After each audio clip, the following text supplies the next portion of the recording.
Hola, buenas noches. Bienvenidos a este nuevo live, las 12 cualidades del alma. Hoy vamos a hablar sobre la sabiduría. Vamos a invitar al doctor Santiago mientras se van uniendo ustedes. Espero que estén muy bien. Vamos a esperar que se una el doctor.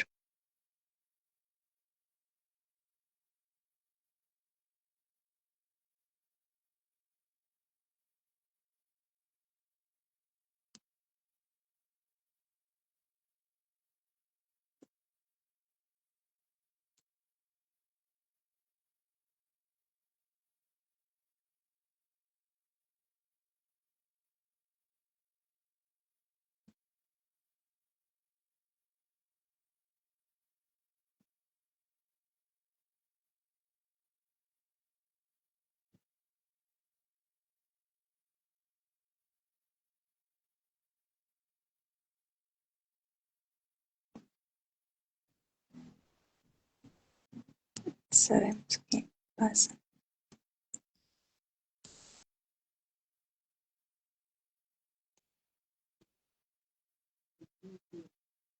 Estamos esperando. Mientras pueden irse uniendo. El tema del que vamos a hablar hoy está súper interesante.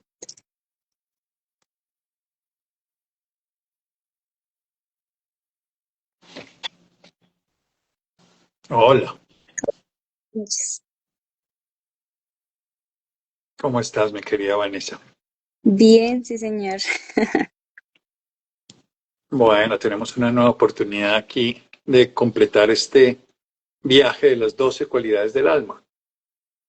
Es un viaje que nos propusimos este año con Ciudad Baba y que nos estás acompañando y que ojalá las personas le puedan hacer todo el seguimiento porque las 10 cualidades del alma previas están aquí. El alma es el agente impulsor, el móvil espiritual detrás de toda manifestación. Hola, Cajito y Luna. Es muy importante entender que el alma es un muy intangible para nosotros, somos más conscientes del cuerpo, a veces de las emociones, a veces del pensamiento, pero no somos conscientes de lo que somos almas. Y usamos el cuerpo, usamos la mente, usamos las emociones, son nuestras herramientas para experimentar lo que somos, que es el alma. Y es muy importante entender que la forma de experimentar es despertar o expresar las cualidades. Entonces, la primera cualidad del alma es la responsabilidad. Soy capaz de responder a todo. La segunda cualidad es la inclusividad. Reconozco todo lo que vive en mí y reconozco que soy parte de algo mayor. Como las células que hace mi cuerpo, yo soy la célula humana de un planeta. Y así como de otro, el planeta es una célula del sistema solar y así sucesivamente. Somos inclusivos de algo e incluidos en algo. Tercero, la participatividad, que puedo participar con todo lo de la vida, o participar con los árboles, con la naturaleza, con los dones y las cualidades de la existencia y hacerme partícipe. Luego está la soledad. En la soledad, en el silencio, encuentro ese despertar, la sabiduría está aquí. Luego puedo despertar la serenidad, que es como en las montañas. La calma, que es como estar en la mitad de un huracán, esa es la sexta cualidad, el ojo del huracán, donde todo está en caos alrededor. Luego tenemos el desapego, que es ocuparse de la acción sin preocuparse del resultado. Viene la impersonalidad, que es no hacerse partícipe de lo que el pequeño yo vive. Y la última que vimos fue la indiferencia a lo no esencial, la impersonalidad de esas tres. Y vimos ya en el último grupo la intuición y hoy estamos empezando a hablar o vamos a hablar de la sabiduría. ¿Qué pasa cuando dos almas se quieren? Por una cualidad como inseguridad ruina. Darse tiempo es necesario, siento que está muy apegada. Es muy difícil saber si el amor que tenemos es del alma o de la personalidad. Generalmente cuando estamos apegados no es el alma la que se apega, el alma tiene desapego. La que se apega es la personalidad, que hace sentir que la otra persona le pertenece, que siente que si lo abandona sufre, que siente que le hace falta.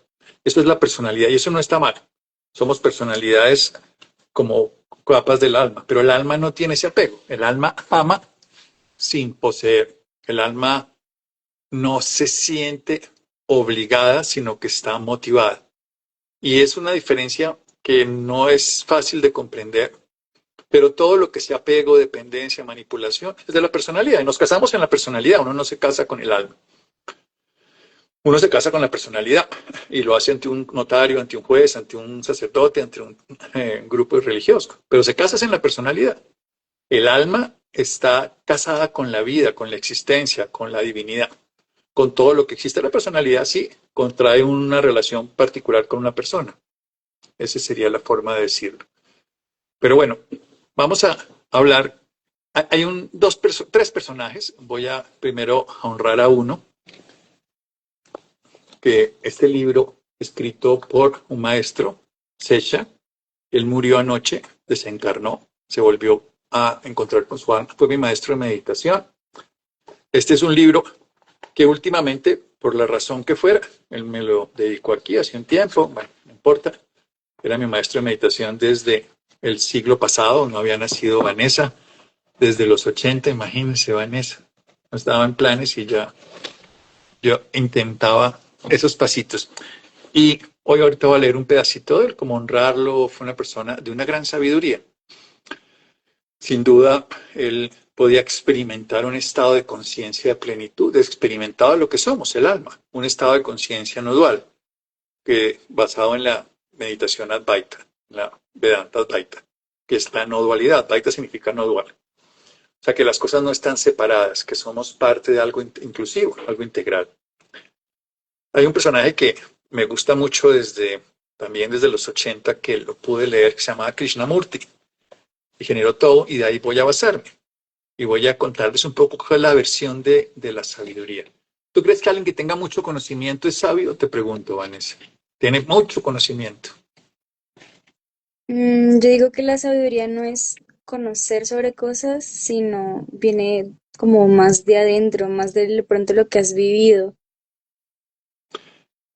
Krishnamurti tenía una frase útil para el chat GPT de hoy en día. Decía, la sabiduría no es el producto del conocimiento acumulado, sino que surge de la autoobservación sin juicio y la conciencia plena de ese momento presente. Entonces yo lo vivo de esa manera. No vivo la sabiduría, no soy sabio ni pretendo serlo. Paradójicamente pretender ser sabio es atraparse en la ilusión. Voy a explicar cómo descubrir un instante de sabiduría. Mi querida Cris, bienvenida. Bienvenida Blanca. Ángel será. Ángel. Bueno, la sabiduría no es un producto del conocimiento acumulado. ChatGPT es el conocimiento acumulado. La sabiduría es la autoobservación sin juicio, el conocer lo que está ocurriendo de una conciencia plena de un momento presente. Esto es muy difícil de identificar con nuestra forma racional. Saludos desde Chile, Jimena, muchas gracias. La sabiduría se encontraba, según Krishnamurti, básicamente cuando uno descubría en ese instante lo que estaba ocurriendo. Es una persona sabia, no trabaja, el conocimiento es útil. El maestro tibetano a través de Alice Bailey, digamos, son mis tres fuentes más fidedignas, Krishnamurti por un lado, por otro lado Alice Bailey, por otro lado Sesha, que hay muchos más, hay autores, Eckhart Tolle, Sergi Torres, muchas personas que nos pueden enseñar muchas cosas. Buenas noches, Mari y Glagom 56, muchas gracias, que tú ayer hablabas de que tus abuelitos en el ancianato seguían los consejos del sueño, qué bueno, gracias por estar aquí también despierta. Entonces veamos esto. La sabiduría no viene de un conocimiento acumulado, eso lo tiene ChatGPT, la inteligencia artificial, tiene mucho conocimiento. Pero se desarrolla desde el presente, de este momento, cuando la mente está serena y puede observar lo que ocurre sin una distorsión de la memoria. Entonces tú dices, una persona sabia es una persona que se permite en un instante atender con plenitud, sin juzgar, sin interpretar, sin juzgar. El conocimiento no es malo. El aura del conocimiento conoce la forma. La sabiduría conoce la esencia. Es la manera en que se dice también espiritualmente. Lo que está detrás. Entonces, para experimentar el alma como una de las cualidades, esta es la 11ª cualidad del alma, es en el aquí, en el ahora, no en el más allá. Siempre que haya una expectativa de algo, una presunción de algo, un ocurrirá mañana, será mejor así, inmediatamente nos salimos de esa experiencia. ¿Cuáles eran las bases de Krishnamurti para experimentar la sabiduría? Él tenía básicamente 5 bases para experimentar la sabiduría. La primera, que es un poco antipática para el mundo moderno, es el fin del conocimiento acumulado. Doctor Rojas, gracias a usted estoy caminando con poca tranquilidad y paso a paso mi duelo, con poca tranquilidad. Espero que con un poco de tranquilidad, Marce, o por lo menos con serenidad. Porque entre otras cosas, el duelo es un proceso y me gusta que lo veas así, un paso a paso. Entonces, la clave de la sabiduría según Krishnamurti eran 5 puntos que son bien particulares. El fin del conocimiento acumulado. O sea que si uno quiere, esto es muy interesante. Vamos a poner un ejemplo. Tú ves una flor, entonces tú te metes a ChatGPT y dices, esa flor es un Taraxacum officinale. ¿Sabes cuál es el Taraxacum officinale? Seguro lo conoces. Lo que pasa es que aquí te lo voy a decir en otro nombre. En francés, pissenlit. En inglés, dandelion. Pero te lo digo en castellano y lo conoces. Se llama diente de león. ¿Ves? Yo te doy 4, pareciera que supiera muchísimo y no dije sino una sola cosa, pero para confundirte utilicé nombres distintos. Eso es puro conocimiento acumulado. Eso no es sabiduría. Pero y si me miro 4 idiomas más, te lo recito en 4 idiomas más. Es más, me lo sé en polaco también, pero no importa. Lo que quiero decir es que eso no sirve de nada. Porque cuando veo, estoy viendo la imagen mental que tengo. Cuando uno mira con sabiduría la flor, como enseñaba Edward Bach, el maestro de las flores, entonces uno lo que hace es que descubre lo que está ocurriendo en ese contacto con la flor. Experimenta ese instante, no el movimiento de la memoria, no la acumulación de datos que ChatGPT. ChatGPT tiene toda la información que tú quieras, es una acumulación de datos y datos y datos. ¿Tú sabes qué hace el diente de león? ¿Alguna vez? No. No, estoy segura de que lo he leído, pero en este momento no me acuerdo bien ¿Ves? Es cuál es una su acumula, propiedad. pero eso no te acuerdas, porque está en la memoria, pero uno no sabe de dónde está. Gracias, salud desde Villavicencio. Gracias, doctor, por toda la ayuda diaria. Súper agradecida por la gran ayuda cuando falleció mi hija. Ay, Dianita, sí, yo trabajo mucho el duelo y me alegra poder ser útil. El dandelion, el Taraxacum, el diente de león, es una flor que produce un estado de relajación. Crece en los campos, tú has visto, crece. ¿Lo has soplado alguna vez un diente de león? ¿Cómo es de bonito? Y salen todas Sí, yo de las niña flores. amaba esa la flor y el diente de león cuando ya, porque el primero es flor, ¿no? Y luego ya se vuelve el diente de león. Yo amaba donde los encontrara, los estaba tomando para soplarlos. Bueno, mira, le pegué a la flor que te gustaba, pero por lo menos te hacía divertir. Entonces, eso para ti, esa es la sabiduría. No sabías que se llamaba Taraxacum officinales, no sabes cantidades de historias, pero podías experimentar a plenitud. Eso es lo que quiero decir. Ahí estabas jugando desde la sabiduría, porque no había un conocimiento acumulado. No tengo ni idea de dónde viene, no sé miles de cosas de la flor, pero la puedo disfrutar. Si yo simplemente me voy al conocimiento, es como dar un beso por el conocimiento. Imagínate un beso desde el conocimiento no tiene ningún sabor. Un plato es como cuando uno ve MasterChef y uno ve que la gente come. Está delicioso, dice el jefe de los cocineros, digamos el líder, el que los evalúa. Y uno, pues sí, ¿no? Delicioso. No, pues bien. No, y se ve ahí el plato en la cocina y uno, sí, delicioso. Eso es puro conocimiento. En la sabiduría se experimenta. Requiere ir más allá del plano mental, a pasar la experiencia, a soplarla, a olerla, a tocarla, a comerla, a sentirla. Y como presente, como vivirla en ese momento, como lo que ocurre en el ahora, en este instante presente, no en el pasado acumulado. Entonces vamos 2 cosas. Una, conciencia fin del conocimiento. Y 2, conciencia sin juicio, que es esa capacidad de estar allí. Y es una observación de lo que ocurre. Por ejemplo, todo el mundo tiene una frase, tú debes haber dicho esa frase o la conoces. Por ejemplo, en mi época todo el mundo decía eso. Yo te conozco, Vanessa, como la palma de mi mano. ¿Nunca has oído eso? ¿Alguien lo dice? ¿Tú conoces la palma de tu mano? No, de hecho siempre me ha parecido curiosa la frase porque es como decir que conoces muy bien a una persona, pero yo estoy segura de que hay cosas de mi propia palma de mi mano que no sé. Por eso te digo que es una frase sin sentido. Sí, uno puede decir, te conozco como los números de mi cédula. Eso sí es cierto. Sí, Te conozco como la dirección de mi casa. Te conozco como el calendario. Una cosa de ese estilo, pero en la palma de la mano. Uno asocia que la conoce y nadie la conoce.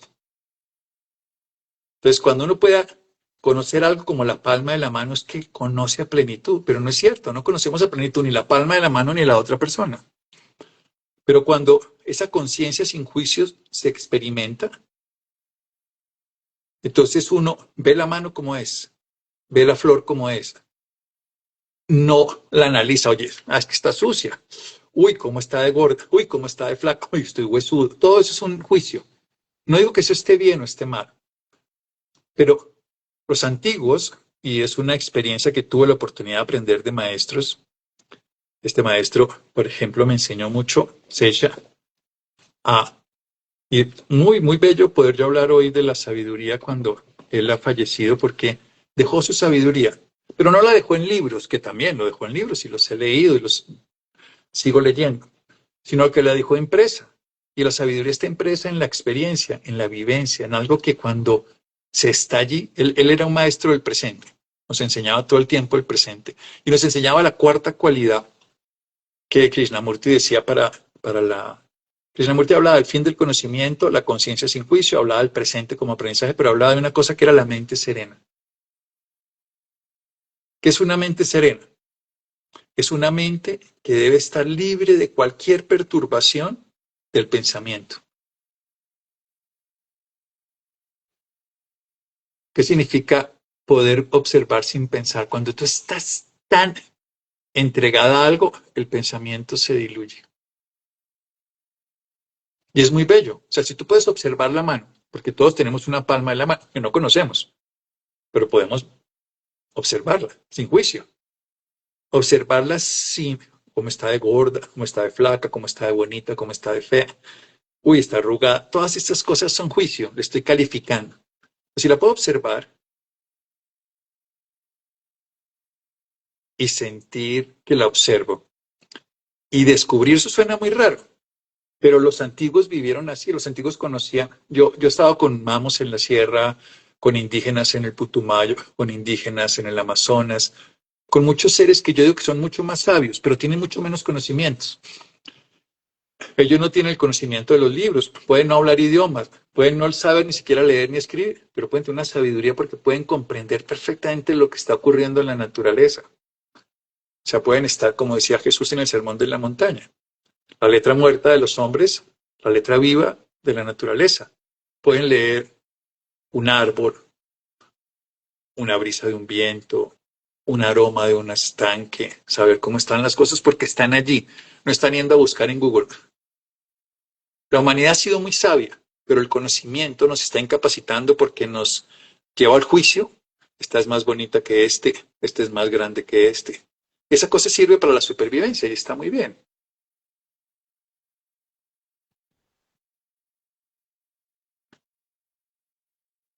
Si quieres leer toda esa cosa que como me queda mi cara, no la puedo leer. listo, yo la leo. Nos escribe delegado Sergio 244. Buenas noches, doctor Santiago Rojas. Me encantan sus explicaciones y gracias a ti y a Dios. Eh, Le pido, por ya favor, me te tengo doy conmigo. gracias, doctor Santiago Rojas. Te escribo de Agua de Dios, Cundinamarca, cerca de Bogotá, Colombia. Le pido una opinión y me tiene, no entiendo bien, doc. Bueno, voy a, ya a buscarlo. Ya sé quién es la persona. Sergio, acabo de Sí, ver. Algo algo de un sobre doble el tetraedro. doble tetraedro. Eso es Ajá. el mercado. Ahorita lo busco por el teléfono celular y le escribo. No tengo muy Listo. claro, pero bueno. Aquí otra persona, mire, Santiago, mañana me operan. Bueno, ahí tengo personas que escriben para otra cosa, pero con gusto. Estamos en la búsqueda de la sabiduría. Y hay una cosa que es muy interesante. ¿Cuál es el camino de la sabiduría? Porque el conocimiento es la base de todo proceso humano. La sabiduría es conocer la esencia. La sabiduría es del espíritu, por decirlo así. El conocimiento es de la mente concreta. Pero ¿cuál es el camino? El camino, decían los antiguos, es el camino de la comprensión. ¿Cuál es la diferencia entre el conocimiento y la comprensión? Cuando yo conozco algo, son datos. Cuando yo comprendo algo, cambio el modelo de percepción de esto. Es un estado del ser. No es algo que se adquiere. Es una capacidad de ver las cosas tal cual como son. Cuando yo puedo comprender algo, Master dice, la sabiduría la adquirimos a través de la experiencia, claro, pero de la experiencia que estamos no comparando con el pasado. O sea, la persona sabia, uno ve a muchos abuelos sabios, ve a personas sabias, hay muchos animales que tienen una sabiduría. No un conocimiento, pueden tener muy poco conocimiento. ChatGPT tiene todo el conocimiento del mundo, pero puede haber una abuelita sabia que le da un consejo mejor, porque comprende en ese momento a la nieta, comprende lo que está pasando sin juzgar, sin tratar de manipular, da su expresión. Eso es exactamente lo que ocurre. Las 12 cualidades del alma, la sabiduría, exacto. Lo que es más bonito de toda la historia de este proceso, para decirlo en castellano, es que uno puede trabajar el camino de la comprensión, y eso es lo que yo les quiero contar, porque si no nos quedamos en la hipótesis mágica de la sabiduría sin saber, pero todos podemos trabajar la comprensión. ¿Cómo es la primera capacidad de ponerse en comprensión? Es hoy me puedo poner en una experiencia tal donde dejo de interpretar, comparar, experimentar. Por ejemplo, a mí me gusta mucho explicarlo de esta manera. Cuando uno va a un lugar que conoce, ya estaba ahí, un bosque, y va a vivirlo como si fuera la primera vez, como los niños lo hacen, en ese momento empieza a comprender cosas que antes no, porque uno va y termina viendo lo que ya el cerebro, esto es una cosa que no entendemos muy fácilmente los seres humanos, pero el cerebro es predictivo. El cerebro está anticipando el resultado y predice. Entonces, ¿qué predicción hace? Esto va a ser así. Uy, yo sé que Vanessa se porta siempre así. No, yo sé que mi hijo hace lo mismo siempre. Entonces, cuando ya voy en eso, voy tratando de llevar eso a esa información. Yo sé que se va a poner brava si le digo esto. Yo sé que a ella no le va a gustar esto. Entonces, ya estoy predisponiendo. En la comprensión, voy a estar tan atento a lo que ocurre que descubro en ese momento lo que está ocurriendo. La mayoría de los seres humanos no nos ponemos en esa capacidad de estar dispuestos a comprender. Hay una frase muy interesante, precisamente dicen que una persona sabia es la que está dispuesta a escuchar para comprender y no para responder. Entonces, si yo te pregunto y estoy dispuesto a comprender lo que dice, no a responder, a veces no hay que decir nada. En ese momento estoy trabajando la comprensión.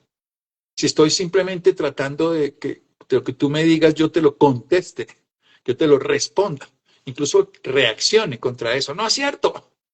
Evidentemente no estoy trabajando la comprensión. Cuando uno se dispone a comprender es tan diferente. Vamos a poner un ejemplo muy bonito. Una madre. Una madre desarrolla la comprensión durante los primeros años de vida maravillosamente, porque quiere comprender a su bebé. Quiere saber qué le está pasando. Quiere saber cuando llora qué ocurre, cuando se mueve qué pasa, cuando tiene hambre cómo. Está atenta a ese momento. Y termina convirtiéndose, y así ha hecho que las madres comprendan a su bebé por encima de lo que comprende muchas veces su padre, por supuesto, la vecina, la socialización, porque está dispuesta en cada instante a descubrir lo que está ocurriendo. Y eso lo hacen los animales. Los animales tienen eso, que son parte de su instinto, pero desarrollan esa experiencia. Entonces, ¿estamos dispuestos a comprender? Sí. Ahora, cuando una persona, Krishnamurti decía que cuando una persona comprende el sufrimiento que tiene su yo, su ego, y lo condicionado y limitado que está por el pensamiento, y empieza a observar, y esto es bien interesante y por eso voy a leer ahorita lo que Sesha decía al respecto, pero Krishnamurti lo decía de una manera muy simbólica, Secha lo dice de una manera cómo se puede lograr. A mí Krishnamurti me puso a buscar una comprensión diferente de la vida, pero Iván Olivero Secha me mostraba un camino, una forma de hacerlo, que es lo que les quiero contar. Entonces, Krishnamurti decía, la comprensión, cuando yo puedo comprender que soy víctima de mis creencias, de mis expectativas, de mis limitaciones, en ese momento, cuando comprendo que estoy condicionado, empiezo a liberarme de eso. O sea, cuando me doy cuenta que estoy encarcelado, que estoy atado a los placeres, al ego, en ese momento puedo empezar a disolverlo, pero no tratando de cambiarlos. Esto es la belleza de la historia que nos contaba Krishnamurti, sino cuando me doy cuenta que puedo observar eso sin juicio, esta estructura. O sea, cuando puedo reconocer, vamos a poner un ejemplo, que es un proceso más práctico. Sé que estas cosas suenan muy etéreas y muy intangibles, pero la práctica no lo son. Vamos a poner un ejemplo. A mí me encanta el chocolate, dice alguien. Entonces uno dice, a mí me gusta el chocolate. ¿Será que me gusta el chocolate? Y se pone uno a mirar el chocolate, a olerlo, a verlo, a sentirlo, y de pronto se viene uno el descubrir.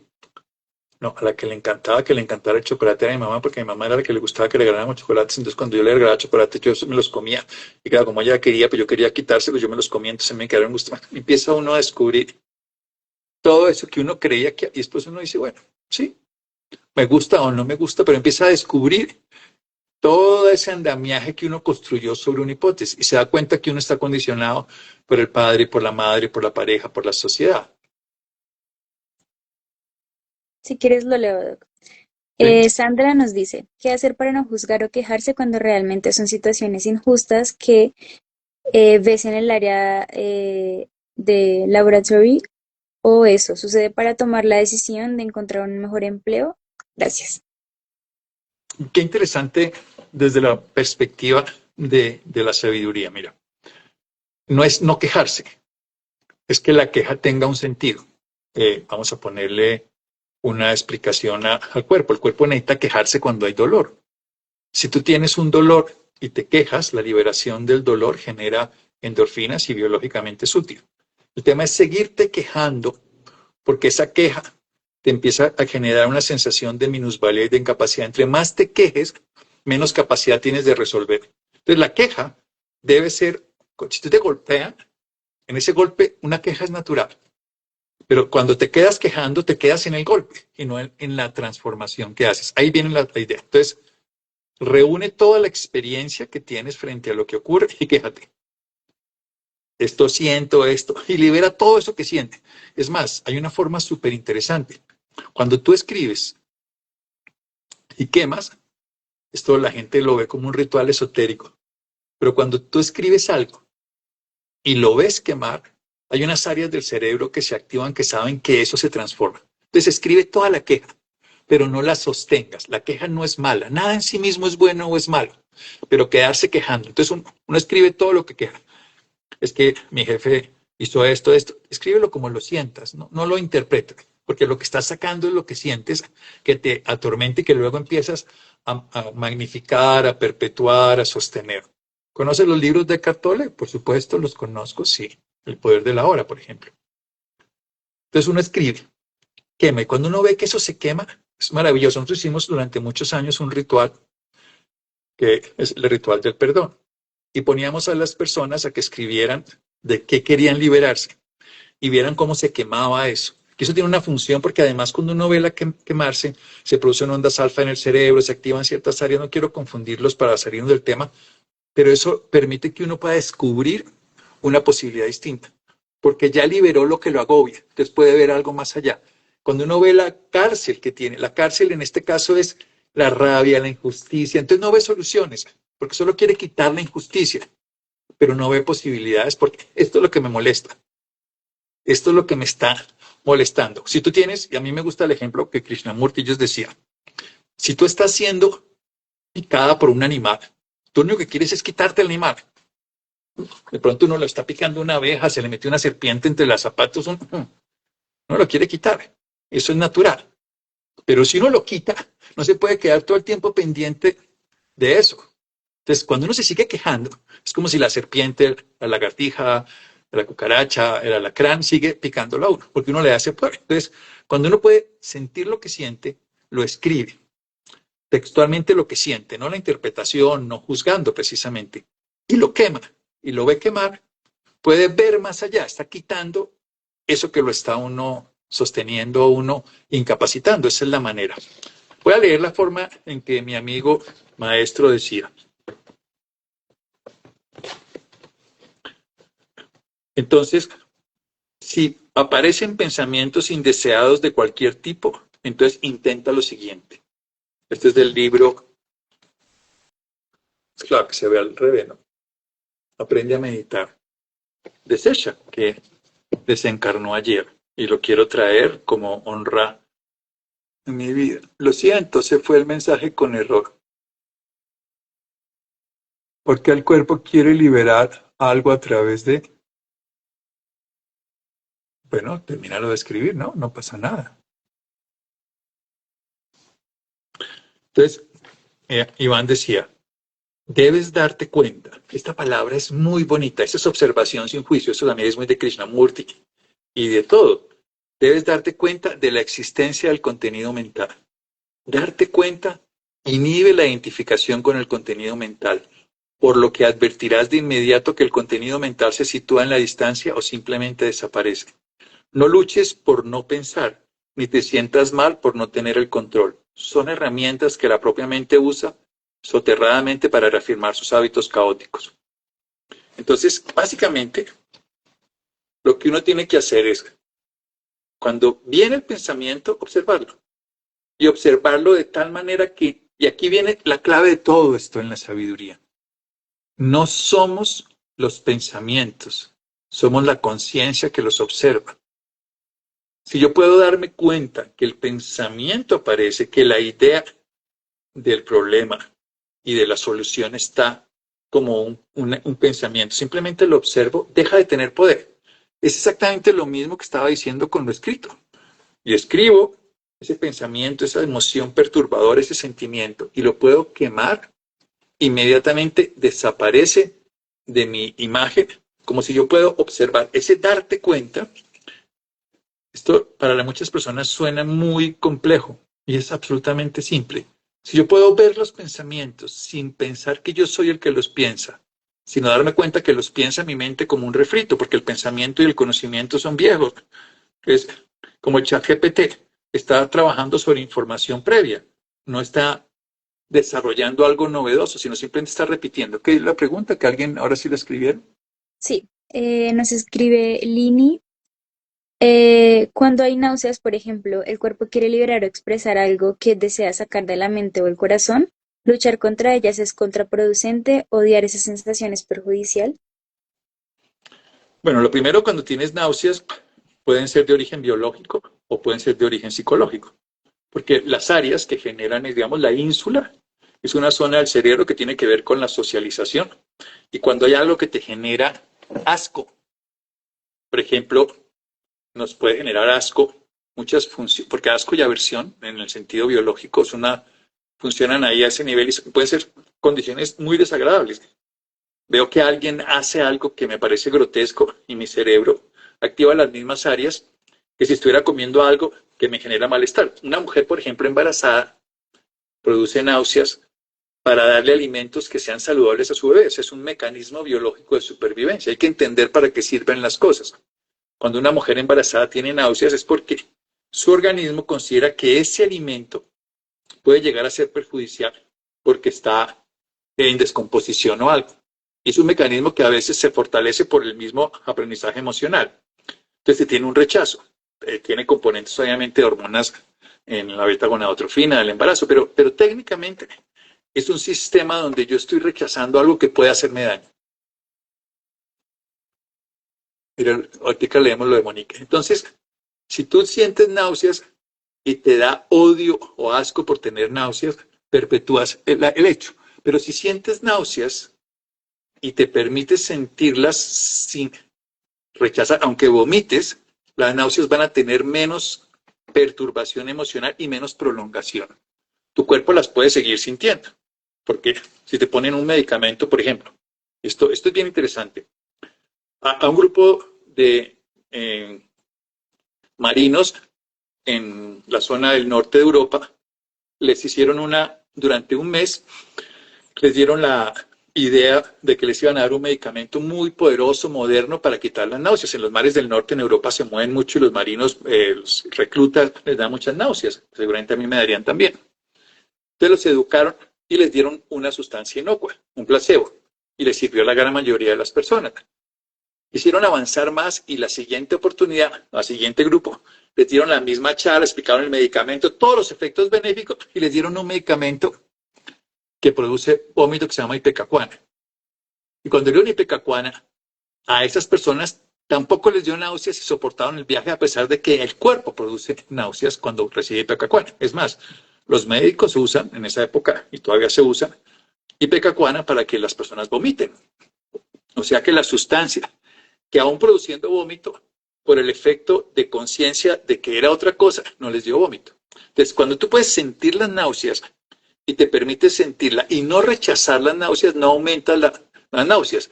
Pero si yo rechazo las náuseas, me dan náuseas de las náuseas, entonces prolongo las náuseas. Si yo odio algo, me vinculo a esto que odio.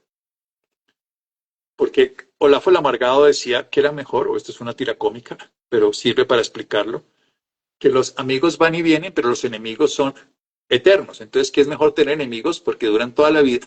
No es que los amigos son temporales. Porque cuando tú odias a alguien, estás aferrado a esa idea, a ese concepto, a esa hipótesis. Entonces, cuando tú crees que está mal o bien sentir algo, inmediatamente generaste un juicio y eso hace que se prolongue. Cuando simplemente lo sientes y lo experimentas, si lo permites experimentar y verlo como un contenido de tu pensamiento, lo que lo sostiene, que es la emoción que lo sostiene y lo perdura, va a desaparecer y eso obviamente va a perdurar mucho menos. Te leo. Monique nos dice, si puedo ver el río, ya no estoy en el río. Es una frase, parece, de Mingyur Rinpoche o Mingyur Rinpoche. Rinpoche. Rinpoche. Rinpoche es un Y, grado especial de los lamas. Digamos, lamas como sacerdote y Rinpoche es como un cardenal, para explicarlo fácilmente. ok, listo. Ok. Y nos escribe Alison también. Hola, buenas noches. ¿Podrías darnos un ejemplo, doctor? Si estoy condicionada por la experiencia de que una persona busca sacar provecho, ¿cómo puedo liberarme y verlo con comprensión o inocencia? Gracias. Es bonito. Entonces, la idea fundamental para poder tener comprensión, el primer capítulo, es ver que tienes unos productos en la mente y tomar distancia. La segunda parte de la comprensión es que tú lo veas como una escena donde no hay un yo, que eres tú. Es como si tú estuvieras viendo esa misma escena, pero ya no te pasa a ti. No le pasa a Santiago, no le pasa a Vanessa, sino le pasa a dos personas. Yo pongo el ejemplo, cuando uno ve su selección de fútbol jugar, uno quiere que metan gol o que no le metan. Pero si uno ve Marruecos contra China y no tiene ninguna relación, uno simplemente ve el partido. Ese es el mismo principio. No hay emoción personal. No hay un yo que se identifique. Entonces, el juego de la comprensión primero es ver el producto mental, eso que le estaba diciendo, darte cuenta de la existencia de ese paquete mental, que no eres tú, eres quien lo observa. Cuando te das cuenta que hay un paquete mental, ya te separas del paquete mental y luego te desidentificas. Pero para desidentificarse es como si lo viera sin el yo. O sea, por ejemplo, Vanessa me dijo, Vanessa dijo, ella me grita, ella grita, ella me odia, ella odia. Entonces, cuando le quito el me, quito todas esas cargas de mi pasado con mi identidad y puedo observarlo y comprender. Entonces, mira la misma escena, pero la miras entre dos personas distintas, como dos compañeros de trabajo, o dos, vamos a decirlo, emoticones que están en ese juego. Entonces, dejas de tener una identidad personal y puedes ser en ese momento comprensiva.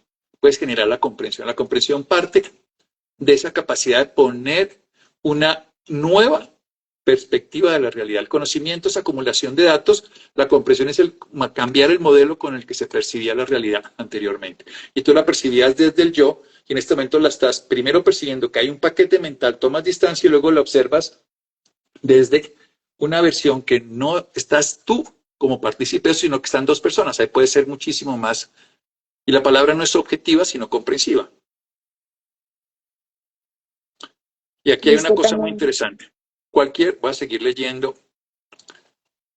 Pasarán años antes de poder lidiar con tu mente y controlarla. No tengas prisa. Antes de controlar tu mente, aprende su funcionamiento. Eso me encanta, porque la gente hace esto para lograr esto y resulta que cuando uno entre menos intenta lograrlo, más lo hace, porque funciona de manera consciente. Y nuestro amigo Secha decía, la vacuidad es similar al lapso que se presenta entre dos fotogramas en movimiento. Cuando logras sorprendente lo suficiente y adquieres la capacidad de observar a distancia los contenidos mentales, notarás la aparición de vacío interior. Esto es muy bello y esto es posible. Entonces uno observa y está dispuesto a sorprenderse, a verlo. Cuando uno se sorprende, lo ve con ojos de primera vez. Yo estoy pensando esto sobre la vida. Y después me quito el yo. Esa condición, entonces me sorprendo. Me doy cuenta de ese pensamiento. Y al darme cuenta de ese pensamiento, se genera no una secuencia de pensamientos, sino se genera un pensamiento único. Entonces se produce un vacío entre ese espacio, el pensamiento y el otro. Esto parece teórico, esto es perfectamente vivencial. Y aparece ese vacío interior. Entonces, cuando logras sorprenderte lo suficiente y adquieres la capacidad de observar a distancia los contenidos mentales, notarás la aparición del vacío interior. Entonces te das cuenta que puedes observar esto sin ser dominado por eso. Vamos a poner el ejemplo. Me dio rabia lo que me dijo esa señora. ¿Cómo es que es injusto que ella diga eso cuando es mentira? Si ella fue la que lo hizo, yo no tengo nada que ver. Supongamos toda esa idea, pues justo para mí, todo lo que quiera. Entonces, empiezo a sentir eso y de pronto observo. Tomo distancia de la sensación de rabia, del pensamiento, de la justificación, de la idea. Y lo observo tal cual como lo siento. Cuando lo observo, lo veo. Y tomo esa distancia sobre eso. Y me sorprendo que lo puedo ver tal cual como es. Como cuando uno puede ver la pataleta del hijo o el vecino y no es la mía. En ese momento, esa sorpresa empieza a ver el pensamiento ya como estructurado en una sola forma, sin un pasado ni un futuro, porque esto es muy importante. Cuando yo le pongo una causa a mi rabia, le estoy poniendo un efecto. Yo estoy bravo porque ella me dijo eso, y entonces eso me va a hacer esto. Pero si yo solo veo la rabia, le quito lo que lo produjo y lo que le va a producir. Y ahí empieza la sabiduría actual, porque ya simplemente veo la rabia. Ya es la rabia, porque es lo que hay ahorita. La rabia, el miedo, la culpa, cualquier emoción, eso es lo que hay. La produjo esto, ya no importa. Va a producir esto, ya no importa. Es como, yo lo explico muchas veces como un balón de fútbol. Cuando uno patea un balón de fútbol, hay quien le dio una patada y va a producir un resultado. Va a ser gol, va a salir un balón de básquet, una pelota de béisbol, de golf, no importa. Pero si yo cojo la pelota, ya no hay movimiento y la observo, no importa lo que la produjo, el movimiento previo, ni hacia dónde va a llegar, porque está aquí. Si la puedo observar y darme cuenta de ella se empieza a disolver. En la bola de golf no pasa, pero en el pensamiento sí. Por eso escribir y quemar pasa lo mismo. Y en ese momento se disuelve. Voy a seguir. Cualquier contenido mental que adquiera forma o nombre es inválido. Porque cuando ya la empiezo a poder observar y la puedo empezar a no identificarme con ella, entonces aparece esa disolución y no forma parte de la actitud correcta con la cual debe empezarse a practicar meditación. No importa si la imagen mental viene del Buda o recuerdos inconscientes, nada es importante, todo debe ser desechado. El presente interior valida la ausencia de todo contenido mental. No te plantees más que esperar la vacuidad, ella emergerá espontáneamente, no intentes recordarla. Entonces, cuando uno lo observa, se sorprende, lo observa y se da cuenta que es ilusión, es como cuando uno prende la luz y se da cuenta que eso que estaba viendo es una sombra, se desaparece. Y queda en ese estado de vacío. Ahí aparece la sabiduría, porque estoy viendo lo esencial, no lo que el pensamiento me está generando. Doctor, la sabiduría es como nuestra autoconciencia. Sí, claro. Krishnamurti hablaba textualmente de que era la autoconciencia, que era una conciencia sin juicio, una comprensión absoluta, una inteligencia holística. Es un estado del ser, no un conocimiento que se adquiere. Es un estado del ser. O sea, el ser es sabio, el ser, el alma. Es esa capacidad de ver las cosas tal cual como son, libre de las interpretaciones que le ponemos todos los días. Y sobre todo, vivir más conscientemente esto. Cualquier persona tiene sabiduría como alma, pero todo el conocimiento nos incapacita. Por eso entonces cuando uno puede, todo lo que le ocurre, poderlo observar y quedarse a observarlo, lo podemos hacer con cualquier cosa. Es que es injusto lo que me pasó. Entonces, en lugar de quedarme con es injusto y no sé qué debería ser, lo observo.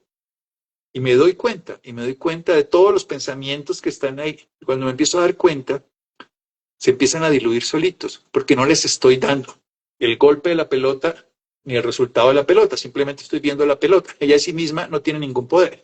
El pensamiento, mientras yo no le dé una causa y le produzca un efecto, es que esto me lo produjo Vanessa por la cara que hizo, y esto va a producirme esto. No, simplemente veo la expresión, se diluye completamente. ¿Cómo desapegarse de una? ¿Qué más preguntas hay arriba? Si las hay, les puedo Hay contestar. una pregunta de Adrián que nos pregunta, ¿qué esencia me recomiendas para salir de la zona de confort? La próxima cualidad del alma se llama libertad. Y es bien bonito lo que vamos a hablar, es la misma esencia de libertad. No sé, yo también hay una esencia de las del Dharma que se llama sabiduría, que es básicamente esto, poder vivir en experiencia presente. Vamos a sacar esa esencia de sabiduría para que la gente en la época de Navidad pueda experimentar ese despertar de vivir la Navidad no como fue el año pasado ni como será el siguiente, sino como se vive en ese momento. Y la próxima que vamos a hacer en diciembre va a ser sobre libertad y la esencia que trabaja esa capacidad de no estar en esa zona de confort todo el tiempo, en esa sensación de presente. La zona de confort es una cárcel, es un cautiverio, es como ese famoso libro del Caballero de la Armadura Oxidada, donde estamos atrincherados, pero estamos dominados por eso.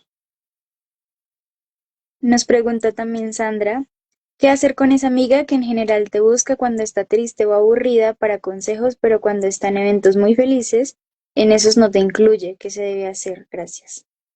Yo creo que uno debería poder decirle a las personas las cosas que piensa, pero no desde la manipulación.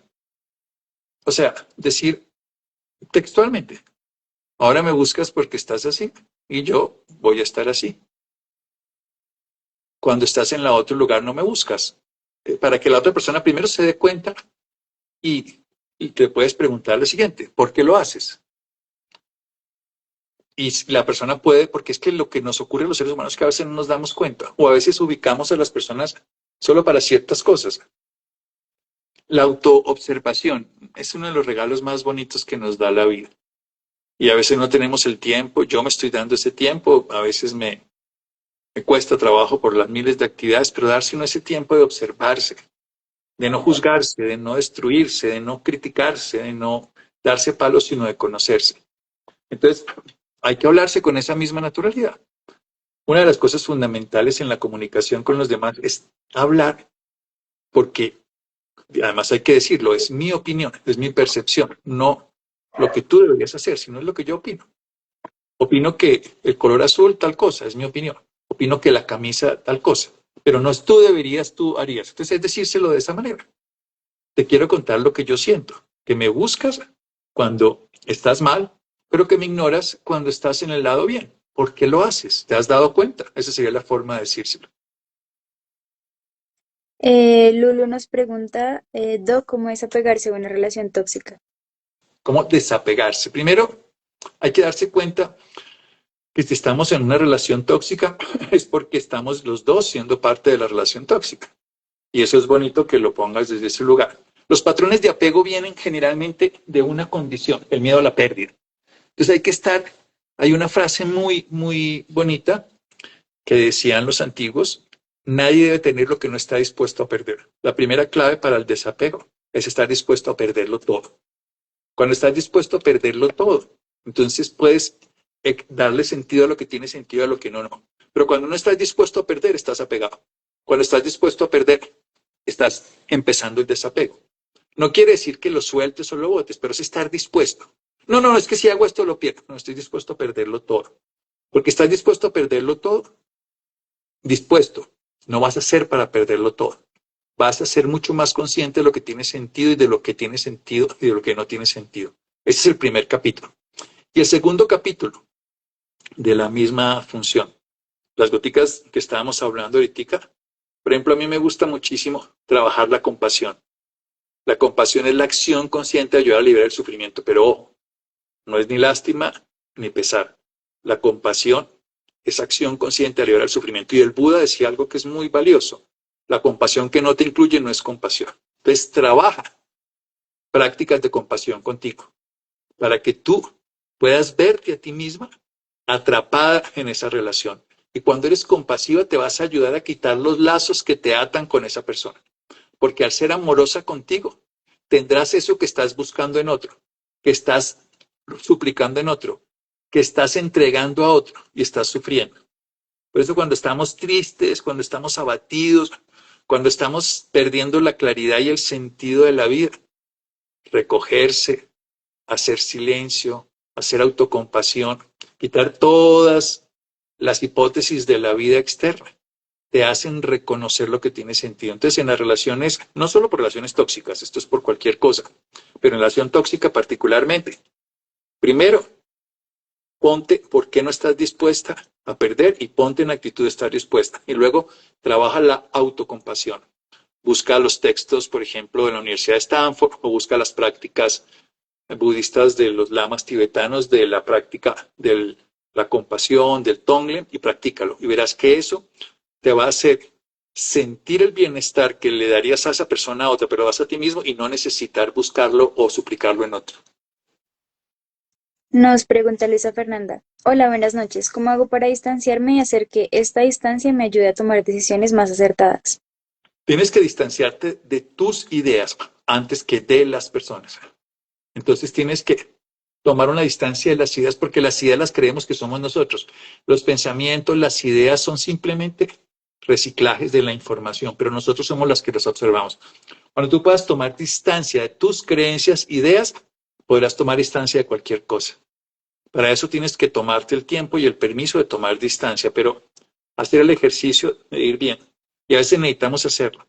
Necesitamos parar el mundo y observarnos, observar lo que pensamos hasta que nos damos cuenta que todas esas creencias son simplemente hipótesis, que no son reales, son las creencias, que no son malas. No quiero ponerle un bueno o malo, precisamente eso es juicio, sino que son las formas en las que yo construyo. A mí me gusta decir, esto suena un poco antipático, que las creencias son como los pañales.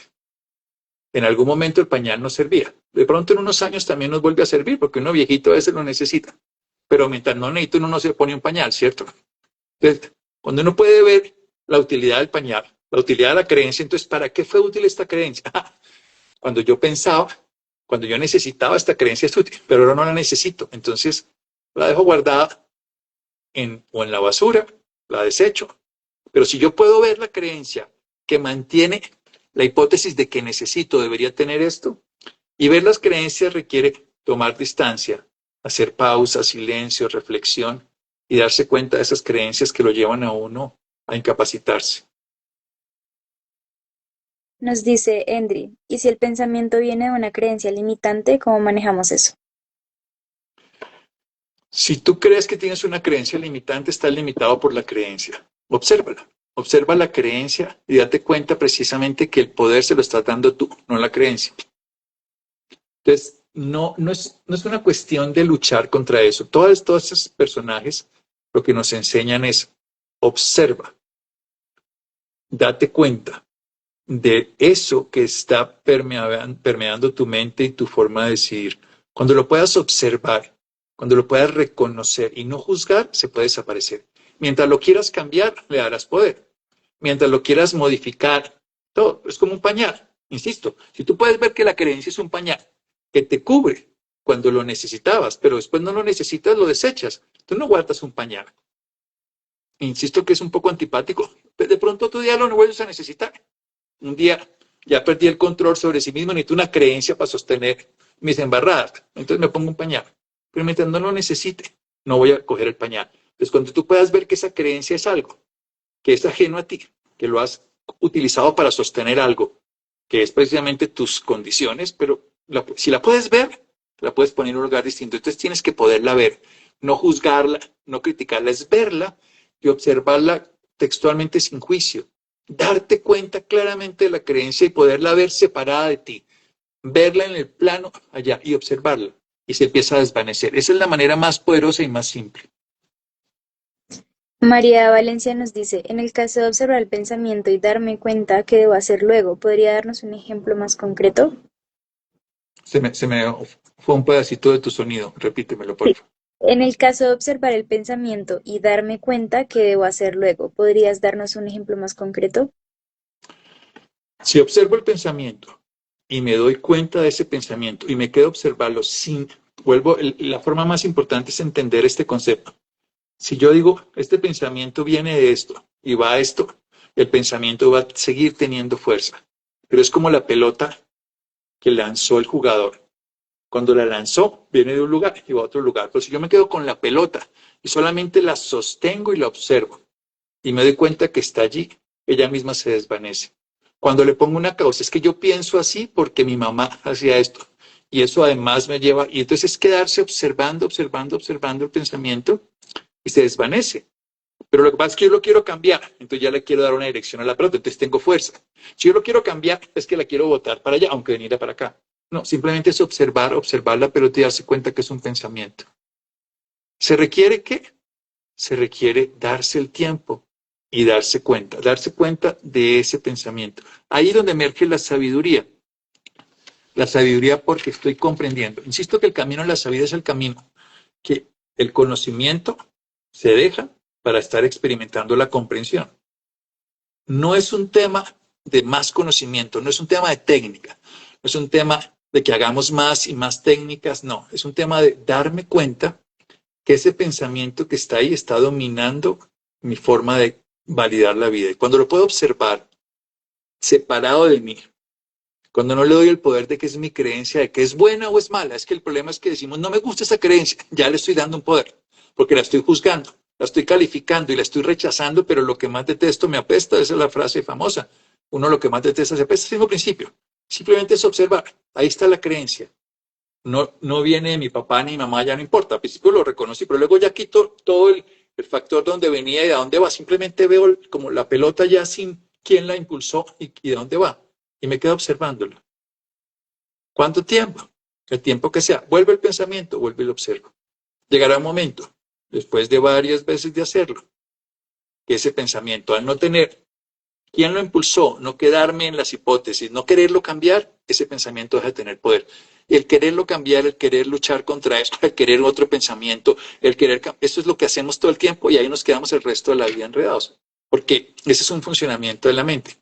Pero si yo simplemente puedo observarlo en la pantalla mental, en el silencio, en la abstracción, y me quedo comprendiendo un punto de vista diferente al anterior, que era modificarlo, cambiarlo, eso deja de tener poder.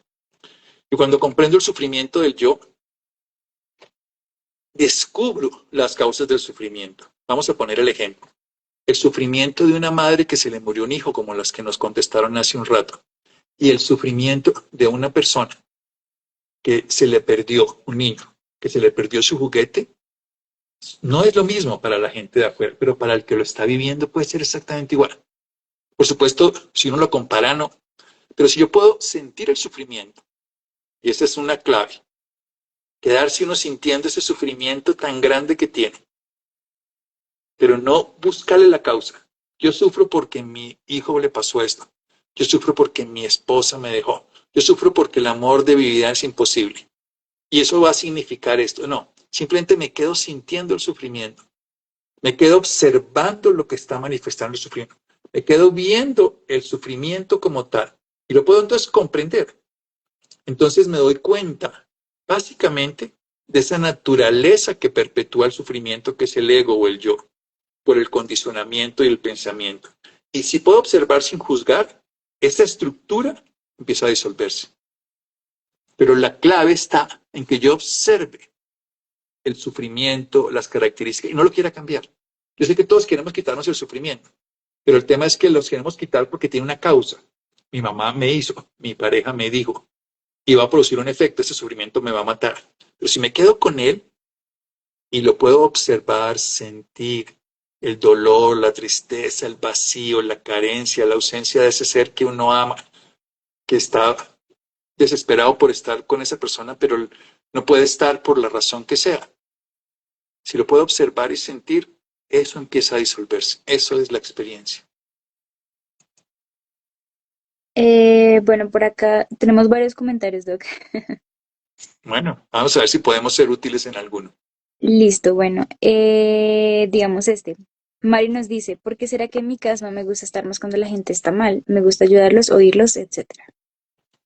Yo creo que todos los seres humanos tenemos esa capacidad de estar dispuestos a acompañar. Es una de las claves de la evolución. Las especies evolucionan de acuerdo al cooperativismo, a la comprensión grupal, a la solidaridad. De hecho, la clave de la felicidad, según Harvard, en 85 años de estudio, es la construcción de lazos estables y duraderos. Más vale amigos que recursos. Entonces, estar dispuesto cuando alguien está sufriendo es la naturaleza del alma, del ser. No somos seres individuales, somos seres como vamos a poner el ejemplo, somos árboles dentro de un bosque. Sobrevivimos como bosque, no como árbol. Entonces, si estás dispuesta, es porque me parece bien. Me parece bien que una persona esté dispuesta a darse cuenta que hay dolor y sufrimiento. Eso se llama empatía. La empatía activa un sitio del cerebro que se llama el giro supramarginal derecho. Es derecho en mi caso, ahí se ve izquierdo porque esta imagen sale al revés. Y esa zona me permite comprender. Entonces, cuando podemos ponernos en el lugar de otro, también estamos comprendiendo, pero estamos viendo ya no desde mi punto de vista, sino desde el otro. Por eso la comprensión también es ponerse en los zapatos de otro. Es poder cambiar el punto de vista con el que yo concibo la realidad. El camino a la sabiduría siempre pasa por la comprensión. Acá una persona, Cobos Magda, nos dice, doctor, buenas noches y ayúdeme. Entré en depresión, ansiedad, tengo miedo a la noche, a dormir me da mucho miedo. Hace muchos años sufrí que no podía dormir de la depresión y sentía en mi cabeza que me iba a volver y ahí quedó. Bien, yo creo que una persona que está en ese estado requiere un compromiso y un apoyo profesional, un compromiso con una terapia, con una estrategia de acompañamiento, porque estás pasando de un bienestar a un malestar y ya a un sufrimiento. Como consejo en este momento, primero, si podemos decirlo de esa manera, es buscar un apoyo profesional. Como dos consejos particularmente que tú puedes hacer, revisa cómo te estás alimentando. Y la alimentación no solo es de la comida, buscar comida real, sino también de las redes sociales, de las compañías, de lo que estés llevando a tu vida, porque no estás satisfecha con tu vida. Estás sintiendo un vacío y soledad cuando estás sola. Lo que estás recibiendo no te está nutriendo. Y empieza a buscar grupos, lecturas, presencias que te empiecen a nutrir y a llenar, porque algo en tu interior está desnutrido. Y lo segundo, muévete más. Haz más ejercicio físico. Los ejercicios físicos intensos, graduales y moderados hasta llegar intenso, mueven hormonas del estrés, liberan hormonas del bienestar, favorecen la recuperación de los tejidos. Y eso siempre dentro del proceso de que busques un apoyo profesional. Pero te recomiendo, mira qué estás nutriendo tu vida, qué estás llevando a tu vida, porque estás viviendo una experiencia de desnutrición y tal vez todo eso que estás llevando, comida, personas, libros, amistades, televisión, redes, está generando eso y favoreciéndolo. Nos dice también Maleja, a veces no me siento merecedora, ¿cómo cambiar eso y dejar esas creencias límite? Mira, eso es una de las cosas más importantes del ser humano. Cuando se aísla, no se siente merecedor. A mí me gusta el ejemplo más simple. Si tú te aíslas siendo una gota del océano y te quedas en una conchita, no eres merecedora de todos los dones del mar.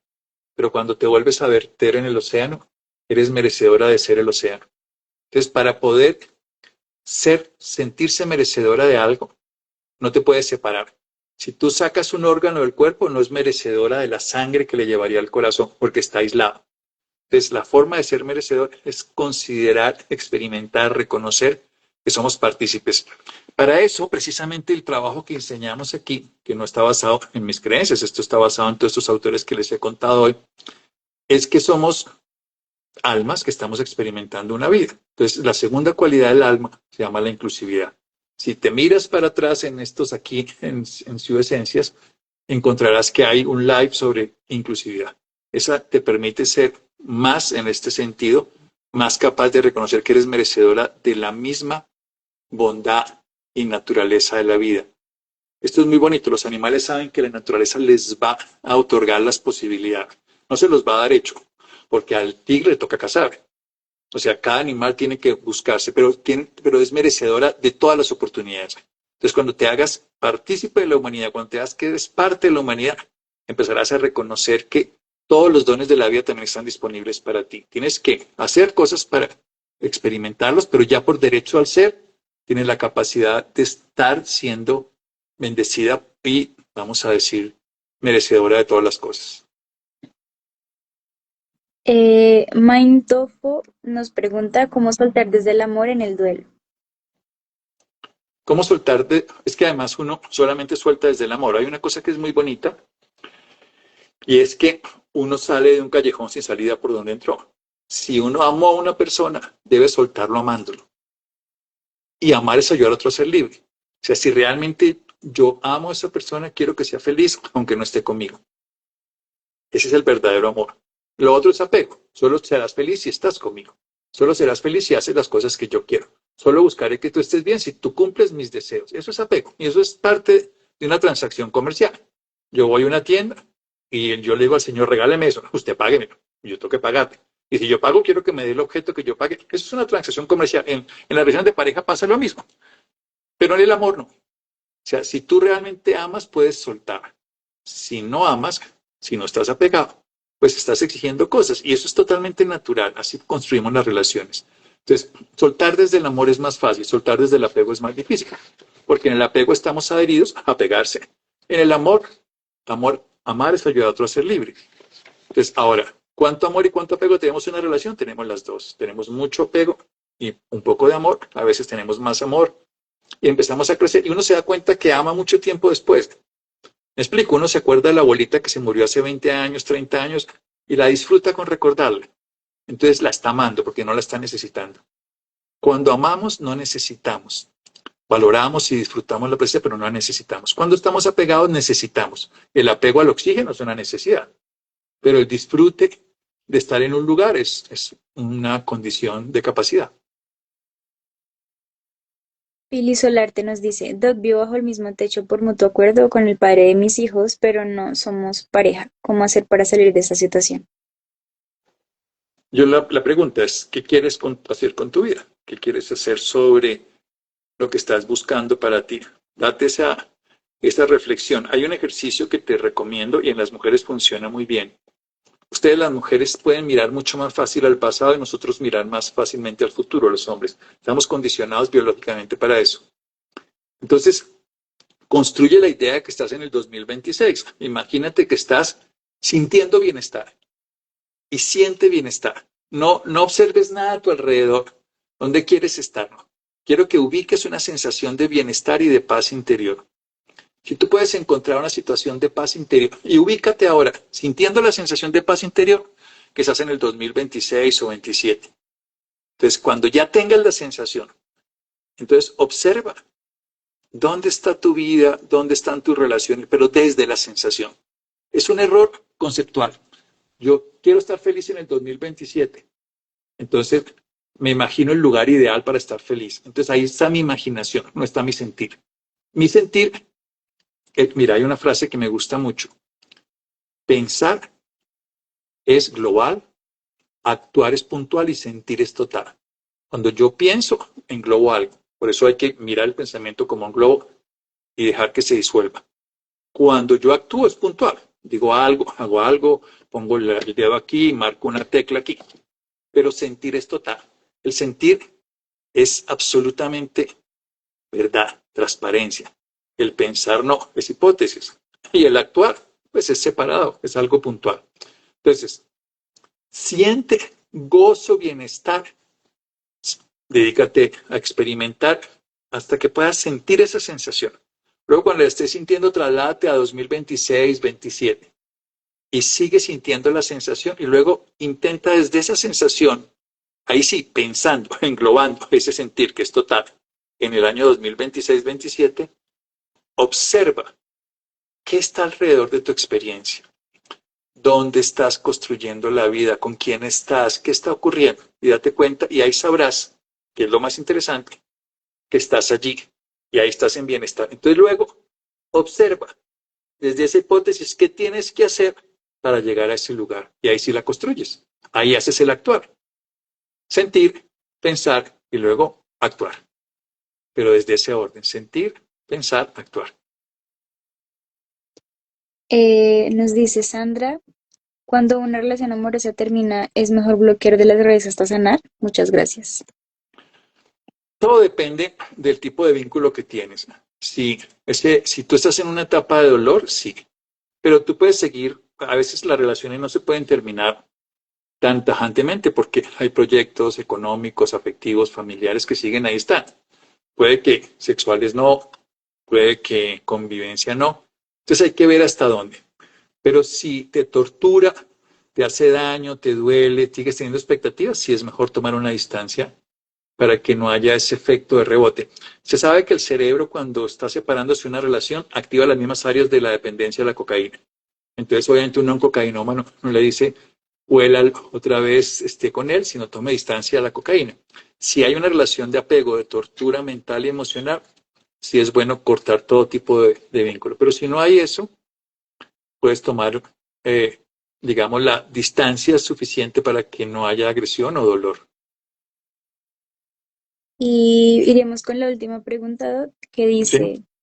dice, es Caro Castro. Soy hija de Jorge Castro de Armero, hermano de Gladys Castro, que estudió con usted, Doc. Mañana hace 4 meses falleció mi papito y ha sido muy duro para mí. Siento que vivo cada día sin ánimo de nada. Gladys Castro fue compañera de mis hermanos en el colegio en Armero y trabajó con mi papá, lo recuerdo muy bien, Jorge el hermano, y a esta persona pues es hija que ya es de otra generación. Yo creo que una de las cosas más importantes en el duelo, siempre sabemos que el duelo se sana desde una emoción fundamental que es la gratitud. Y hacer un diario de gratitud, un diario, nosotros le decimos a las personas que escriban en un libro, en un cuaderno, lo que tú querías hablar con tu papá, con Jorge, lo que sígueselo escribiendo hoy, cuéntale, escríbele.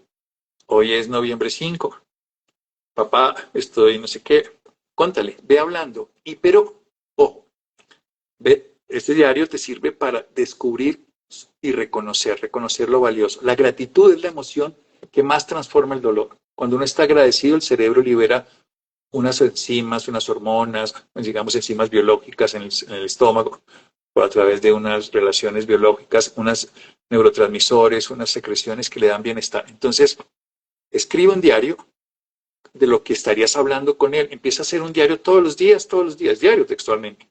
Y empieza a hacer una comunicación no extrasensorial, solo con tu yo interior para que construyas una relación. Hacer un duelo no es olvidar, es recordar con sentido de valor presente. O sea, estás actualizando la relación con él. No se quedó en el pasado cuando se murió hace 4 meses, sino que está en el presente, en tu propio momento. Ya no lo encuentras en lo externo, sino en lo interno, porque somos un cúmulo de memorias. Personas que se van, se quedan grabadas en nuestro corazón. Y tú que eres de Armero, o por lo menos tu familia. Y yo que soy de Armero, allá trabajaba mi papá, que Gladys lo conocía mucho, precisamente, y él sembraba, él le encantaban los árboles. Entonces, las personas que se van no se mueren, quedan sembradas en nuestro corazón. Y la forma de reavivar ese concepto, esa vivencia, es escribirnos y conectarnos con ese sentir que tenemos por esa persona y descubrir desde el reconocimiento la gratificación de todo lo que me da, o sea, reconocer lo valioso que fue para mí. Bueno, muchísimas gracias a todos. Recordemos, en un mesecito estaremos hablando de libertad. Esta fue la 11ª cualidad del alma. Están las otras 10 de para atrás, con miles de preguntas como estas maravillosas y que nos quedaremos felices. Está la esencia de sabiduría, que la pueden conseguir en los sitios de YouTube, que nos ayuda a esto, a poder ver desde otro lugar, a poder comprender desde una experiencia diferente. Nos veremos Gracias y a muchas todos gracias, mi por querida ese, Vanessa. listo, gracias por ese conocimiento tan valioso, Doc. Entonces nos vemos en la próxima. Muchas gracias. Chao, chao. Gracias. Chao. Bueno, listo. Hasta aquí fue el live de hoy. Espero que de verdad lo hayan disfrutado, que hayan aprendido mucho, que hayan obtenido respuestas para tantas preguntas que hubieron esta noche. Recuerden que este espacio hace parte de este tema que estamos manejando de las 12 cualidades del alma. Hoy se trató la sabiduría, que es la 11ª cualidad. Si ustedes quieren saber sobre las otras 10 cualidades que se hablaron antes, todas están en nuestro perfil. Pueden entrar, pueden revisar los lives, todos están grabados y subidos. En nuestra cuenta de Shaylac tenemos otros lives que también se han hecho con otras temáticas también muy interesantes. Recuerden que si tienen preguntas, pueden hablar con nuestros asesores para obtener también ayuda por parte de SIU. Tenemos nuestra página web, tenemos nuestras redes sociales, entonces aprovechen todos los espacios que tenemos para ustedes. Espero lo hayan disfrutado y nos vemos entonces en el próximo live.